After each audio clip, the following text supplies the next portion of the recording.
क्या आपने कभी सोचा है कि गोवा के पादर, कुर्ग की वादियां और असम की चाय एक साथ किस तरह जुड़ सकते हैं? हेलो फ्रेंड्स, आज हम क्लास 10 के इंग्लिश बुक फर्स्ट फ्लाइट के चैप्टर ग्लिम्पसेस ऑफ इंडिया के तीनों पार्ट्स के बारे में डिस्कस करेंगे। पहला part a baker from Goa के लेखक लुसिनो रोड्रिग्स हैं, जो गोवा के सांस्कृतिक जीवन और पारंपरिक पेशों का जीवंत चित्रण करते हैं। दूसरा पार्ट कुर्ग को डॉक्टर लोकेश अब्रोल ने लिखा है, जो कर्नाटक के सुंदर कुर्ग जिले की प्राकृतिक सुंदरता और वहां के लोगों की जीवन शैली को दर्शाता है। तीसरा पार्ट टी फ्रॉम आसाम के लेखक अरूप कुमार दत्त हैं, जो आसाम की चाय बागानों और चाय के इतिहास से हमें परिचित कराते हैं। तो आइए इस सफर की शुरुआत करते हैं अब बेकर फ्रॉम गोवा से। गोवा में आज भी पुराने समय के बेकर्स मौजूद हैं। उनकी सुबह की मीठी घंटी और बांस की छड़ी की आवाज हमें उस दौर में ले जाती है जब ताजी ब्रेड की सुगंध पूरे गांव में फैल जाती थी। यह कहानी गोवा के एक पारंपरिक बेकर के जीवन की झलक प्रस्तुत करती है, जो आज भी अपने समाज में विशेष महत्व रखता है। हमारे बुजुर्ग अक्सर पुराने पुर्तगाली दिनों को याद करते हैं, वो दिन जब गोवा की गर्मी में ताजा ब्रेड की सुगंध बिखरी रहती थी। हालांकि उन दिनों के ब्रेड खाने वाले लोग अब शायद नहीं रहे, लेकिन ब्रेड बनाने वाले कारीगर आज भी हमारे बीच मौजूद हैं। अब भी कुछ लोग आटे को गूंथते हैं, उसे आकार देते हैं और फिर भट्टी में सुनहरी ब्रेड सेकते हैं। वे पुराने भरोसेमंद भट्टी आज भी मौजूद हैं, उनकी आग अब तक बुझी नहीं है। सुबह सुबह पारंपरिक बेकर की बांस की छड़ी की ठक ठक और छन छन की आवाज आज भी कुछ जगहों पर सुनाई देती है। हो सकता है कि अब वो पिता न हो, लेकिन उसका बेटा आज भी इस पारिवारिक पेशे को आगे बढ़ा रहा है। गोवा में इन बेकरों को आज भी पाडेर कहा जाता है। हमारे बचपन के दिनों में गोवा का बेकर न केवल हमारी सुबह का साथी होता था, बल्कि वो हमारा दोस्त और मार्गदर्शक भी था। वह दिन में कम से कम 2 बार आता। एक बार सुबह सुबह जब वो अपनी बड़ी टोकरी में ब्रेड लेकर बेचने के लिए निकलता, और दूसरी बार तब जब वो अपनी खाली टोकरी के साथ लौटता। उसकी बांस की छड़ी की छनक भरी आवाज हमें नींद से जगा देती और हम दौड़कर उसे देखने और नमस्ते करने पहुंच जाते। लेकिन ऐसा क्यों होता था? क्या यह ब्रेड के प्रति हमारे प्रेम के कारण था? बिल्कुल नहीं। ब्रेड के लोग तो घर की नौकरानी, जिसे हम प्यार से पास्किन या बाशिन कहते थे, खरीद लिया करती थी। लेकिन हमारी दिलचस्पी तो उन गोल गोल ब्रेड बैंगल्स में होती थी, जिन्हें हम बड़े ध्यान से चुनते थे। कभी कभी हमें खास किस्म की मीठी ब्रेड भी मिलती थी, जो और भी स्वादिष्ट होती थी। बेकर की एंट्री बड़ी खास होती थी। उसकी बांस की छड़ी की झंझंग आवाज जैसे एक संगीत में उद्घोष हुआ करती थी कि वो आ गया है। एक हाथ से वो अपने सिर पर रखी बड़ी टोकरी को संभालता और दूसरे हाथ से बांस को जमीन पर ठक ठक करता चलता। घर की मालकिन को मुस्कुराकर गुड मॉर्निंग कहता और फिर अपनी टोकरी को खड़ी बांस के सहारे टिका कर रख देता।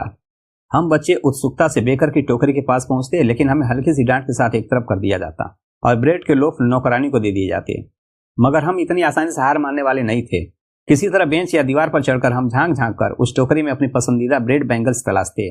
आज भी मुझे उन ताजा ब्रेड की मनमोहक खुशबू याद है।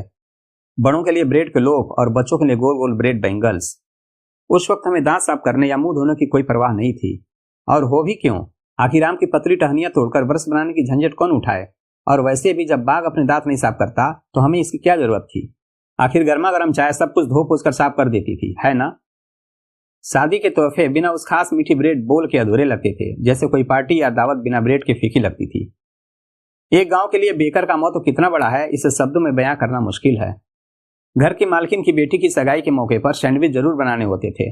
क्रिसमस हो या कोई और त्योहार, केक और बोलिनहास बनाना जरूरी होता था। इसीलिए गांव में बेकर के भट्टे की मौजूदगी बेहद जरूरी मानी जाती थी। उन दिनों के बेकर या ब्रेड बेचने वालों की पोशाक बड़ी खास हुआ करती थी, जिसे कबाई कहा जाता था। यह घुटनों तक लंबा एक ही टुकड़े का फ्रॉक जैसा पहनावा होता था। हमारे बचपन में हमने बेकरों को शर्ट और पैंट पहने देखा था। न तो पूरी लंबाई वाली पैंट और न ही हाफ पैंट, बल्कि उसके ठीक बीच की लंबाई की होती थी। आज भी अगर कोई घुटनों के नीचे तक की हाफ पैंट पहनता है तो लोग उसे मजाक में कहते हैं, देखो ये तो पेडर जैसी ड्रेस पहन रखा है। बेकर आमतौर पर महीने के अंत में अपने बिल वसूलने आता था। महीने भर का हिसाब किताब आमतौर पर घर की किसी दीवार पर पेंसिल से लिख लिया जाता था। पुराने जमाने में बेकरी का काम सचमुच एक फायदे का व्यवसाय था। बेकर और उसका परिवार कभी भूखा नहीं रहता था। न सिर्फ वो खुद, बल्कि उसका पूरा परिवार और नौकर चाकर भी हमेशा खुशहाल और संपन्न नजर आते थे। उनका मोटा तगड़ा शरीर इस समृद्धि का खुला सबूत होता था। यहाँ तक कि आज भी अगर कोई आदमी कटहल जैसी भारी भरकम काया वाला हो तो लोग मजाक में कहते हैं, अरे यह तो किसी बेकर की तरह दिखता है। अब चलते हैं भारत की दक्षिण पश्चिमी हिस्से में, जहाँ कुर्ग की पहाड़ियां बुला रही हैं। कुर्ग को भारत का स्कॉटलैंड कहा जाता है, जहाँ कॉफी की भीनी भीनी महक और हरी भरी पहाड़ियां मन को सुकून देती हैं। यहाँ के लोग, खासकर कोडो जनजाति, अपनी वीरता और मेहमान नवाजी के लिए जाने जाते हैं। क्या आप जानते हैं कि कुर्ग को कॉफी की धरती कहा जाता है, जो अपनी हरी भरी वर्षा वनों और सुगंधित मसालों के लिए मशहूर है। मैसूर और तटीय शहर मंगलोर के बीच बसा यह इलाका मानो खुद भगवान के राज से बहकर धरती पर आ गया हो। पहाड़ियों से घिरा यह इलाका बहादुर योद्धाओं, खूबसूरत महिलाओं और जंगली जीवों का घर है। कर्नाटक का सबसे छोटा जिला कुर्ग या कोडागु हरे भरे वर्षा वनों, मसालों और कॉफी के बागानों के लिए जाना जाता है। यहाँ के सदाबहार जंगल जिले के लगभग 30% हिस्से में फैले हुए हैं, जो इसकी प्राकृतिक सुंदरता को और भी अद्भुत बना देते हैं। बरसात के मौसम में यहाँ इतनी तेज बारिश होती है कि कई सैलानी यहाँ आने की हिम्मत तक नहीं कर पाते। लेकिन सितंबर से लेकर मार्च तक का समय खुशी और उत्साह का मौसम होता है।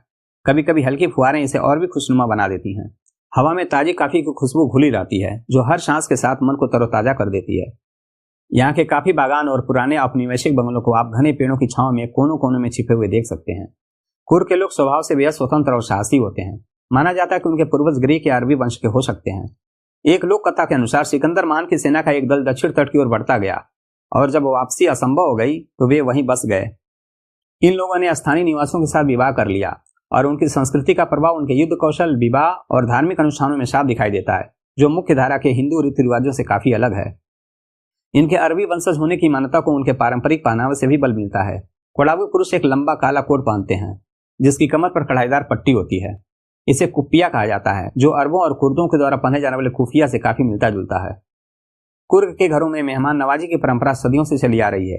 यहाँ के लोग अपने पूर्वजों और बेटों के शौर्य की कहानियां सुनाने में गौरव महसूस करते हैं। चाहे युद्ध के मैदान में बहादुरी दिखाने का किस्सा हो या परिवार की आन बान बचाने का, इन कहानियों में दिलेरी और साहस की झलक मिलती है। कुर्ग रेजिमेंट भारतीय सेना की सबसे सम्मानित और बहादुर रेजिमेंट्स में से एक है। भारतीय सेना के पहले प्रमुख जनरल करियप्पा भी कुर्ग के ही थे। आज भी पूरे भारत में केवल कोडाऊ समुदाय के लोगों को बिना लाइसेंस के हथियार रखने की अनुमति है, जो उनके वीर और स्वतंत्र स्वभाव का प्रतीक है। यहाँ की पहाड़ियों और घने वनों से भारत की पवित्र नदी कावेरी का उद्गम होता है। इस नदी के साफ और ठंडे पानी में महासीर, जो एक बड़ी मीठे पानी की मछली है, प्रचुर मात्रा में पाई जाती है। नदी के किनारे रंग बिरंगे किंग फिशर पंछी शिकार के लिए गोता लगाते हैं, तो वहीं पेड़ों पर खेलते गिलहरी और लंगूर अधखाए फलों को नीचे गिरा देते हैं, जिससे पानी में छींटे और लहरें बनती हैं। ऐसा लगता है मानो वे इस शरारत में खुद भी आनंद लेते हैं। नदी के तट पर हाथियों का नजारा भी देखने लायक होता है। उनके महावत बड़े प्यार से उन्हें नदी में नहलाते और रगड़ रगड़ कर साफ करते हैं। हाथी भी इस स्नान का खूब आनंद उठाते हैं, मानो उनके लिए यह आराम और मस्ती का समय हो।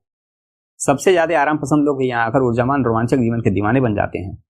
नदी में राफ्टिंग, कैनोइंग, चट्टानों से उतरना, पहाड़ चढ़ना और माउंटेन बाइकिंग जैसे एडवेंचर खेल यहाँ बहुत लोकप्रिय हैं। इस क्षेत्र की हरी भरी पगडंडियां ट्रेकिंग के शौकीनों की पहली पसंद है। चलते हुए आपको चाहते पंछी, गुनगुनाती मधुमक्खियां और रंग बिरंगी तितलियां साथ देती हैं। पेड़ों की शाखाओं से मैकाक बंदर, मालाबार गिलहरियां, लंगूर और पतले लोरी अपनी जिज्ञासु आंखों से रागियों को देखते रहते हैं। लेकिन अगर जंगली हाथियों से सामना हो जाए तो मैं सम्मानपूर्वक रास्ता छोड़ देना ही बेहतर समझता हूँ।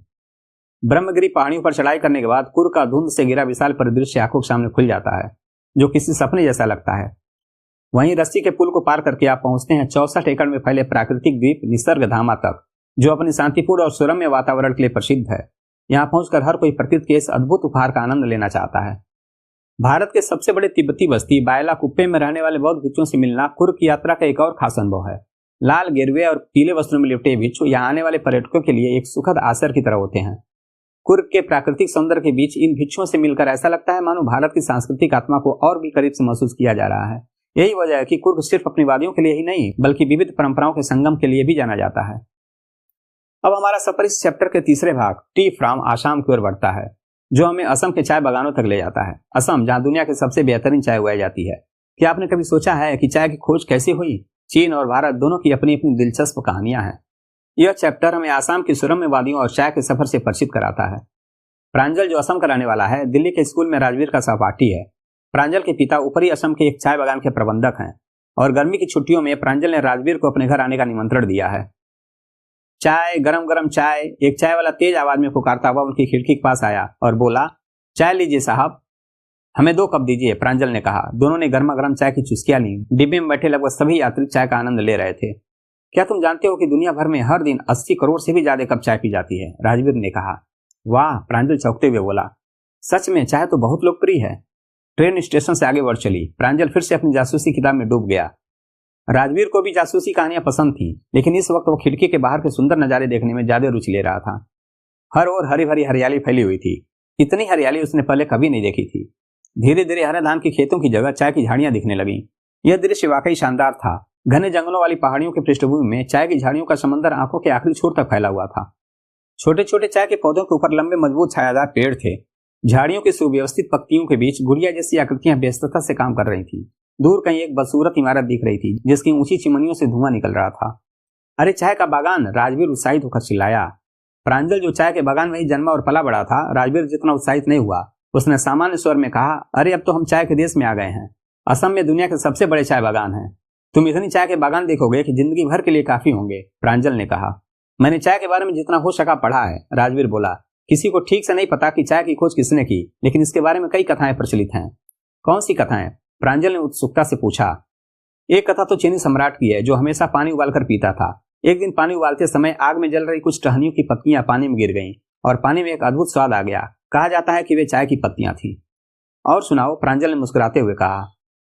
हमारे पास एक भारतीय कथा भी है। बोधि धर्म एक प्राचीन बौद्ध सन्यासी ने ध्यान करते समय नींद आने के कारण अपनी पलकों को काट दिया। उनकी पलकों से 10 चाय के पौधे उगे। इन पौधों की पत्तियां जब गर्म पानी में डालकर पी जाती थीं तो नींद भाग जाती थी। चाय सबसे पहले चीन में पाई गई थी, राजवीर ने आगे कहा, करीब 2700 ईसा पूर्व में। वास्तव में टी, चाय और चीनी जैसे शब्द चीनी भाषा से ही आए हैं। यूरोप में चाय 16वीं शताब्दी में पहुंची और शुरुआत में इसे पेय के बजाय दवा के रूप में पिया जाता था। तभी ट्रेन लड़खड़ाती हुई मरियानी जंक्शन में दाखिल हुई। दोनों लड़के ने अपना अपना सामान उठाया और भीड़ वाले प्लेटफॉर्म की ओर बढ़ गए। प्रांजल के माता पिता उनका इंतजार कर रहे थे। जल्द ही वे लोग ढेकियाबाड़ी की ओर कार से रवाना हो गए, जहां प्रांजल के पिता चाय बागान के प्रबंधक थे। 1 घंटे बाद कार मुख्य सड़क से तेजी से मुड़ गई। उन्होंने मवेशियों के पुल को पार किया और ढेकियाबाड़ी चाय बागान में प्रवेश किया। कंकड़ पत्थरों वाली सड़क के दोनों ओर चाय की झाड़ियां फैली हुई थी, जो समान ऊंचाई पर करीने से काटी गई थी। चाय की पत्तियां तोड़ने वाले मजदूरों के समूह बांस की टोकरियां पीठ पर लटकाए हुए और प्लास्टिक के एप्रन पहने ताजा की पत्तियां तोड़ रहे थे। प्रांजल के पिता ने ट्रैक्टर को रास्ता देने के लिए कार की रफ्तार धीमी कर दी। ट्रैक्टर के पीछे चाय की पत्तियों से भरी ट्रेलर लगी हुई थी। यह दूसरा तोड़ या अंकुरण का समय है ना मिस्टर बरुआ? राजवीर ने पूछा। यह अवधि मई से जुलाई तक रहती है और इसी समय की चाय सबसे बेहतरीन होती है। तुमने तो यहाँ आने से पहले अच्छी तैयारी कर रखी है। जी हाँ मिस्टर बरुआ, राजवीर ने स्वीकार किया, लेकिन मैं यहाँ रहकर और भी बहुत कुछ सीखने की उम्मीद करता हूँ। गोवा की ब्रेड, कुर्ग की कॉफी और असम की चाय तीनों हमारी जिंदगी का हिस्सा हैं। ये अध्याय हमें सिर्फ इन चीजों के बारे में ही नहीं बताते, बल्कि भारत की विविधता, संस्कृति और परंपराओं को भी उजागर करते हैं। अगर आपको यह वीडियो पसंद आया हो तो अपने विचार हमें कमेंट में जरूर बताएं। मिलते हैं नेक्स्ट वीडियो में। Thank you.